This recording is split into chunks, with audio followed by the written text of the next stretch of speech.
Here we have our mother plant, Ayahuasca, the mother of all healing plants of the Amazon.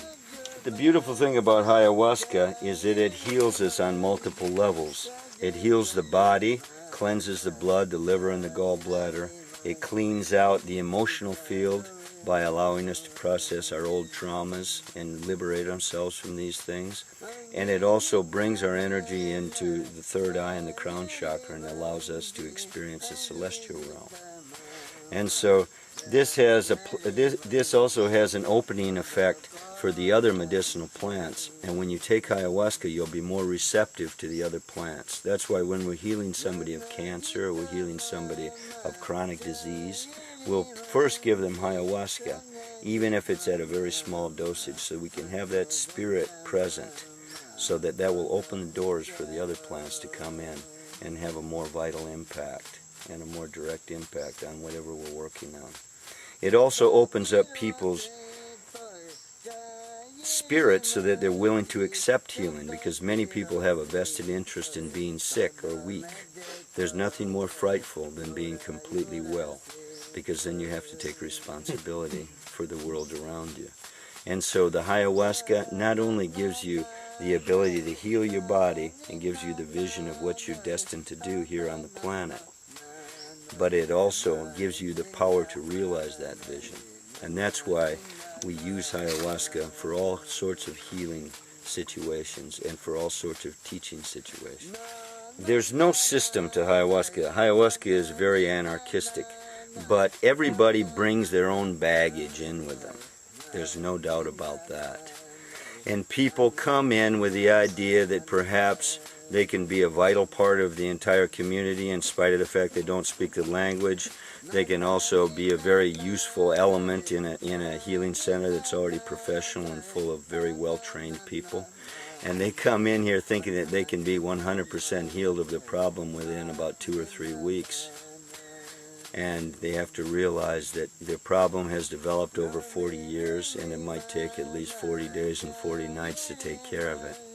And so, yeah, there's obviously people that come in here with a lot of illusions, but that's nothing new. People are full of illusions, you know. And people come to psychologists and medical doctors and priests and pastors with the same sorts of illusions. They come to us, we present them with the real solutions, and we tell them how long it's going to take care of their problems or readjust whatever they've come in to balance out.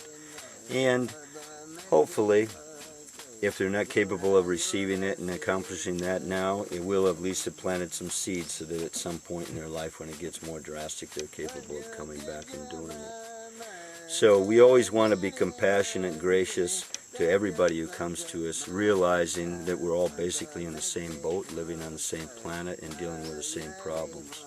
But the thing is, this is a very drastic plant, and it's going to show you what happens inside your mind, inside your body, inside your genetic code, and what's coming in the future as well. So this is a very strong plant, and it's a no-nonsense plant. Yeah, this is a plant that really means business, and so anybody who wants to bring this plant into their life, they have to be willing to make some serious changes. There's a number of dimensions to the ayahuasca, and one of them that you have to realize is it's not only the taking of the substance, but also the shamanic work, the ritual, and you know the setting, and the state of mind that one is in. And a real therapist or a real practitioner knows how to arrange that so that everything works out. You need to call in the spirit. Any good shaman that's running the ceremony is in charge of whatever's happening. You know, they're not a leaf in the wind. You know, because it's so powerful and because it has immense capacity, it also has that unpredictability in it. You know, but it's only unpredictable at first glance. After a while, you find that it has a spirit, it has a certain thing that you can confide in and that you can work with. There's an immense intelligence. It's like having the best doctor, the best priest, and the best psychologist at your beck and call right at that moment, and that's capable of showing you all these things and adjusting them, you know, in a way that you never imagined was possible. So yeah, you have to realize the intelligence in the plant world, particularly in these plants that are teaching plants that are put here on the planet to help us with our own evolution and our healing.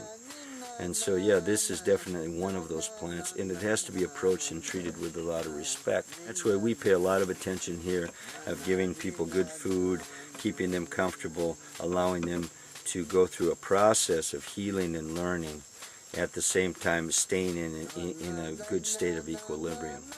Here in the Amazon, we have a lot of things to our advantage. We have the clean air, we have the wild animals and the wild plants, we have the real shamans that live here, not the ones that are up north doing work in the civilized world. That's not to say there aren't good shamans working all over the world. There certainly are. But all of these power plants are regional. They're jealous of the area. They work much better in their home. And so if you're going to do normal ayahuasca ceremonies, you can do them all over the world. But if you're going to do miraculous ayahuasca ceremonies, come down to the Amazon. So a lot of the Indians will say, when we came to this planet, our masters or our fathers told us that we should take this plant with us, and as soon as we landed we should plant it, and we should propagate this, because this is going to be our telephone for calling our homeland. And so it's basically a conduit for getting back to paradise or wherever their origins are. There's another legend that I like even more. It's about a Shipibo tribe that was living in the jungle, and that they had basically complete dependence on one old Indian shaman that was about 120 years old, and he used to heal all of their diseases. And they came to him and said, what are we going to do after you die? And he said, I'm going to die very soon, but don't worry, because this is the thing. As soon as I die, don't bother burying me in the ground. Tie my body onto a branch, and out of my body is going to grow the vine that is going to teach you how to be your own prophet, priest, and healer. And when my wife dies, the woman who's been with me throughout my entire life, plant her body at the base of the tree, and out of her body is going to grow the complementary plant, the chacruna plant. And if you cook our two bodies together, you will come up with a brew that's going to make you into a healer, and it's going to adjust all of your problems. So all of this, of course, is couched in symbol, metaphor, and in a number of different explanations. That's the way it is with oral history, and that's the way all of this herbal information has come up to us. But underneath, there's a very strong understanding of that people depend on their ancestors, they depend on their past, they also depend on the natural world, and also they depend on the spirit world. And so all of those things come in and show the values of the culture, and they also show the understanding of how this magic can happen. This is a complementary plant to the ayahuasca. You'll find that a lot of the shaman songs, a lot of the caros, are dedicated toward the chacruna, because this is what brings the colors into the vision. This is what brings the brilliant colors into the ayahuasca trance. And so this plant is incredibly potent. It's very humble when you look at it, but if you touch it and if you feel it, you'll see that it's very charged with energy. The ayahuasca and the chacruna together is what bring the visionary effect. It brings the bright colored visions, and it also brings the catharsis and the healing. We use in our brew here at Refugio Altiplano only chacruna with ayahuasca. Many other shamans will include other plants such as taway, datura, angel's trumpet, tobacco, other things, even coca.